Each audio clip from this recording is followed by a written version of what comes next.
Ош Исфана Баткен жолунун Көктала Пүлгөн жолунда акыркы 4 жылда 30-дан ашык жол кырсыгы катталып, анын ичинен 13 адам каза табып, 80ден ашык адам ар кандай жаракаттарды алган. Кыргызстанда 1 жылда жол кырсыгынан 65 адам каза табат экен. Анын 13-ү дал ушул Ош Пүлгөн жолунда туура келет. Эмне үчүн дал ушул участокто жол кырсыктары көп катталат жана өкмөт эмне үчүн тийиштүү чараларды көрбөй жатат? Ушул маселени бүгүн Өнүгүү Прогресс фракциясы өзүнүн отурумунда алып чыкты. Ош Исфана жолунун Көктала Пүлгөн участкасында жол кырсыктары көп катталып, киши өмүрүн алган учурлар арбын болот. Элдин айтымында жол кырсыктарына көбүнчө күйүүчү май тарткан автоунaalар себеп болууда. Өткөн жумада Кадамжай шаарынын кире беришинде оор жүк ташуучу машина оодарылып кетип, жергиликтүү 2 тургундун өмүрү кыйылган. Андан көп өтпөй эле Оштон Баткен областындагы аскердик бөлүктөрдүн бирине машык үчүн бараткан жоокерлер жол кырсыгына кабылып, 28 адам ооруканага жеткирилген. Кадамжай шаарынын жашоочулары жол кырсыктары көп катталып жаткандыктан тийиштүү чараларды көрүүнү талап кылышып, нааразычылык акцияга чыгышкан болчу. Буга байланыштуу бүгүн Өнүгүү Прогресс фракциясы өзүнүн отурумуна тийиштүү министрлик менен ведомстволордун өкүлдөрүн чакырып, жол кырсыктарынын себептерин угушту. Ана биздин элдерибиз ушул жол кырсыгынан аябай көп каза таап атпайбы? Ошондуктан ушулардын каза таппаш үчүн, ушулардын алдын алыш үчүн биз бүгүнкү күндө ушул маселени алып чыгып, ушул жерде талкуулап атабыз да. 2016 жылы бир жол кырсыгы болуп 3 адам каза таап 18 адам жаракат алып атат. Ал эми 2017 жылдын 27 мартына чейин, кечээки күнгө чейин 3 жол кырсыгы катталып, 2 адам каза таап, 24 адам ар кандай жаракат алып больницага жеткирилип атат. Ошого тиешелүү кечээ мен барганда ал жерге баягы өзүбүздүн дагы эме бар, ошол талаптарга ылайык ошол жер аварийный опасный участок деп табылып, тиешелүү карточка коюлуп, дептин кызматкерлерине дагы уже берилди да, бул боюнча тиешелүү иш жүргүзүү боюнча. Көктала Пүлгөн жолундагы жол кырсыктардын чыгышынын себебинин бири катары андагы жол тоодон ылдый түшүп келип эле чукул кайрылыш болуп калган. Дал ошол кайрылыштагы үйлөрдү оор жүк ташыган жана май ташыган унаалар бир нече жолу кагып, корого чейин кирип кеткен учурлар болгон. Транспорт жана жолдор министри Жамшытбек Калилов жол кырсыктары болгондон кийин абалды көрүп, эми ал жакта кошумча светофорлор жана тосмолор коюлат деди. Биз ошол 122 километрге блокпост койдук, себептен ал жактан келгендеги машина блокпостко келгенде кача бир эгрибит этип, ошол жерден скоростун азайтып, ылдамдыгын азайтып, жанагы жерден өтүп кетүү боюнча, андан башка биз 26 единица жол белгилерин кошумча койдук. Кадамжай шаарынын экс-мэри Асанбай Пазылов акыркы 4 жыл аралыгында 30дан ашык жол кырсыктары катталып, анын кесепетинен 13 адам каза болуп, 80ден ашык адам ар кандай жаракат алгандыгын айтты. Бир да жумуш 4 жылда эчтеке аткарылган жок. Мына сиз кичине жумсалдап айтып койдуңуз. Эчтеке жасалган эмес туугандар. Мына урматтуу депутаттар, көрүңүздөр. Мына сүрөтүн.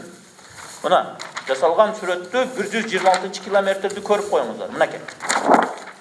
Мынакей. Мына бүгүнгү абалы кече WhatsApp'тан тартып жөнөттү. Көрдүңүздөрбү? Бомба түшкөндөй. 126 километр 4 жыл болду. Канча миллиард бөлүп атасыздар Минтрансқа? Абсолютно 0. Шагалда төгүлгөн эмес байке. Абсолютно төгүлгөн эмес, ал ошол эле мурдагы эле шагал. Так, мына 126 километр боюнча мына өзүңүз айттыңыз, канча каза тапты? Почти 30 авария ошол жерде болду 4 жылда. Потому что ал Пүлгөн болуп туруп, ал мурда бүтүлгөн 12-жылы. Так, эми 108ге келейли. 108де дагы жер бөлүнгөн айыл өкмөттөн. Поворот болуш керек эле. Мына пограничниктер барбы, жокпу? Мына пограничниктер. Сиздердин пограничный постуңуздар турат. Билбейм, пограничный постун немесini кичине жылдырып койсо болот эле. Дуганы жасайбыз деген проектте болчу турабы? Проектте болчу, жасалган эмес. Эмнеге? Потому что келип туруп обязательно Т-образныйдын ичинен постун бир эле вагонеткасын алып берирээк жылдырып койсо болот эле. Ошону бир сыгып текшерип өтүш керек. Эми Өзбекстан жабылгандан кийин зачем ал жерге посттун кереги бар? Өзүбүздүн элдин сыгып ошол жерден сыгып водительдерди сыгып өткөрүп атасыздар. Асанбай Пазылов жол куруудагы долбоорлорду иштеп жаткан адистерди профессионал эмес деп, транспорт жана жолдор министрлигинин ишин сынга алды. Долбоор институттары тупой. Вообще жарабайт. Карабайт, абсолютно карабайт. Только ошо жергиликтүү немелердин дагы бүт баягындай бир подхалимаш кылган, только министрге тиген немелерге келиңиз ака деп турган адамдарды коюп койгон. И причем 5 жыл, 10 жылдан бери башкарат. Ушул жерде канча, ал жерден Баткен областы боюнча жаңы жол бүткөндөн канча авария болду, канча адам талкаланды. Жок, нормальный бир предложение берип алат, потому что тупой, башы жок. Үйдө отуруп, Россияда көчө шыпырыш керек алар дагы. машиналар мына кечеги аварияны биз иликтеп чыктык. Мына Кытайга даже завод изготовительне чыктык мына келип. Хоболордун. 70 тонна машина менен келип туруп, токтобой эч кандай баягы стенаңыздар калмабайт. Стенаңыздар азыр элде стена смерти деп аталып атат. Азыр баттыр эми стенага чапташып өлөт. Мурда кичине аяк бияка тутка уруп кичине токтотса, азыр эми стенага баттыр чымындай болуп чабышат. Эки жерде деле. Потому что мына далил дагы айтасыздар, что неправильно деп. Мына себебегинде бул эртең чапташса, опять Асанбай виноват или там эл виноват. Потому что бизде умный адамдар отурат проектный институтта. Себебегинде булардын башка акылы жетпейт, анан башка.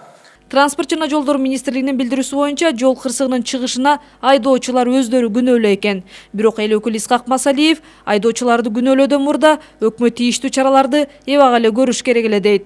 Анткени Кадамжай шаарынын жашоочулары буга чейин Ош-Баткен Исфана жолун тосууга аракеттенип, кырсыктар үчүн күйүүчү май ташыган автоунааларга нааразычылык билдиришкен. Маселени чечпей жатат деп транспорт министринин иштен кетишин талап кылышкан болчу. Эл менен жолугушуу үчүн вице-премьер-министр Жеңиш Разаков менен транспорт министри Жамшитбек Калилов барган. Бирок Исхак Масалиев вице-премьер-министр көйгөйлүү маселени чечпей эле кетип калгандыгын сындады. Бирок ойлонуп турган маселе болуп турат да. Ойлонуп турган маселе. Бир эле жерде кайра эле кагышып атат. Эми ушунчалык дундук водительдери бар тең. Мен түшүнүп турам. Жаңы асфальт кергенде жаштар кичине кызуучулукка берип кетет. Скорость жаңы машиналар. Бирок мына сиздер тыюу саласыңар. Чоң машиналар перевалдан өтпөш керек. А кантип ушул Кадамжайга жетип калат Бишкектен машина? Мен түшүнбөй атам. 40 тонна, 60 тонна кантип жетет?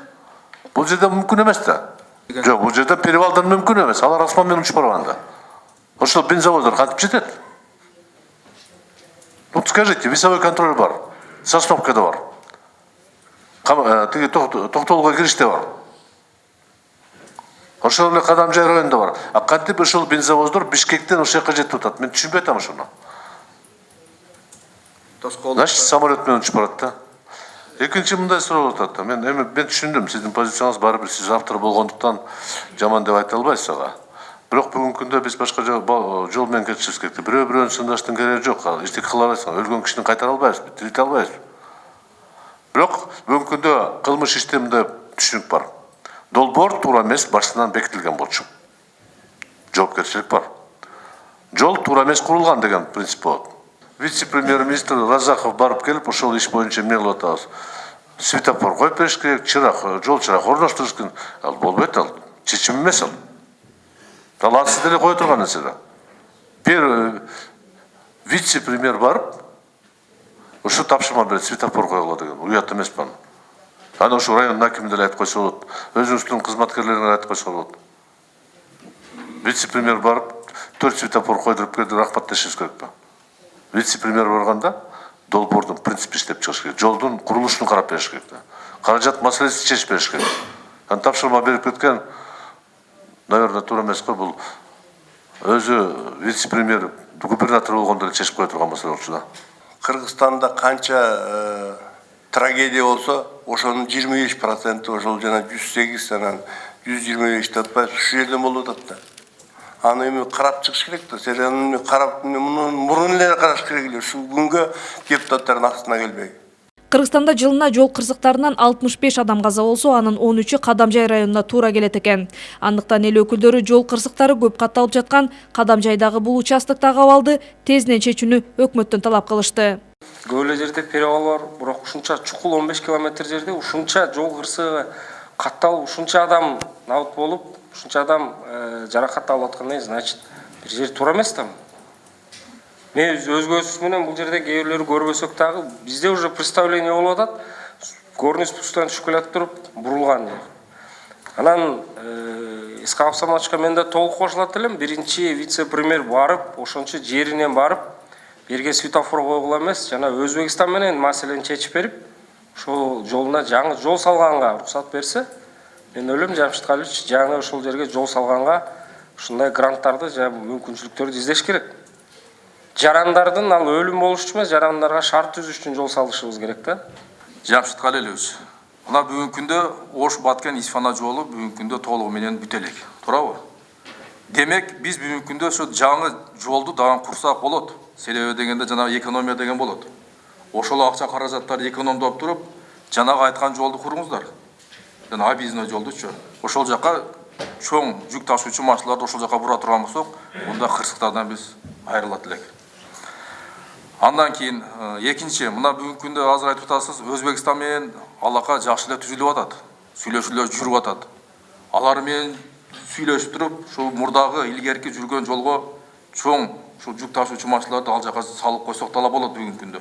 Бул маселени тез арада эле чечсек болот. Андан кийин патрулдук милициянын башчысына мен орун басарына айткым келип атат. Сиз айтып атасыз азыр, ошол формасында турган жерде пост турат дейт. Ал посттун эмне кереги бар ал жерге? Ошого чейин койбойсуздар посттучу. Коюп туруп, мына радар менен турасыңар ошол жерде. Ошол жерге коюш керек да. Анан эми ошол жерге келип, биздин кызматкерлерден машина уруп кетип атат деп атасыңар. Андай кереги жок да. Ошол поворотко чейин, ошол спуска чейин койгула ошол посттучу. Ушундай иш-чараларды жүргүзгүлө. 1 миллион калкка карата жол кырсыктарынын өлүмү боюнча Кыргызстан 1-орунда турат дейт Жамшитбек Калилов. Аны Женевадагы эл аралык жыйында барып угуп таң калып келиптир. Ош-Баткен-Исфана жолунун долбоорун иштеп чыгууга дал өзүм министр катышкан экен. Эл өкүлдөрү 1 айлык мөөнөттүн ичинде бул долбоорду кайрадан карап чыгып, кошумча альтернативалуу жолдун курулушун талап кылышты. Ал эми буга чейин жолдун курулушу боюнча иштелип чыккан долбоор боюнча прокуратура тергөө иштерин жүргүзүшү керек экендигин айтышты. Изат Шугралиева, Бекжан Камзаев, Сентябрь.